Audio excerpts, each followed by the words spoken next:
Good morning, South Rock. Welcome to The Story devotion. Today I want to talk to you about 2020. I know, it's 2021. We need to be done with that, the whole joke of what a terrible year. But really reading through chapter 3, I thought about everything that went wrong, right? We started off the year, I don't know if you remember this, Australian forest fires. Like all of Australia was on fire. We moved seamlessly into a pandemic. Civil unrest, Tiger King was in there somewhere, all sorts of things happening. The election, the yelling, the screaming, the unsureness, the not meeting in person. It was a long time. It was a lot of stuff going on. And that's when I was reading through Joseph, we had to deal with that for a year. And a lot of us had to deal with a lot more than just the things I listed. And it was tough. And Joseph went through a lot of things. He was attempted murdered by his family. He was thrown into a pit. He was sold into slavery. He was thrown into jail.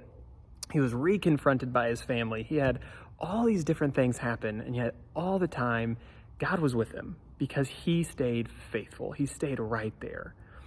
But what I really was drawn to was after all this happened, he's older, he's wiser, he's stuck with God this whole time, he's reunited with his family, he's still in Egypt, his father's passed away, and his brothers are afraid that he is going to now seek retribution now that their father is dead. And he says this, if you have the story that you got here at the church, it's on page 42.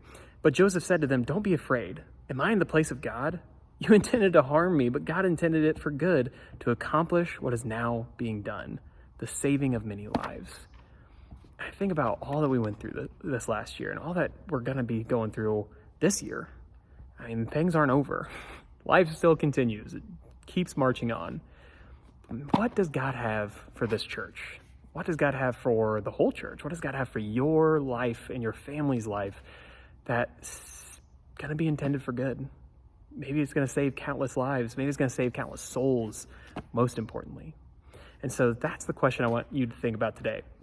I want you to ask yourself, what is something that I'm going through, or maybe something that my family or somebody I know is going through, that I can be praying about, that God has different intentions for? What can I look at in somebody's life or even my own life and say, that doesn't look great, that looks like it hurts, that looks like it's hard?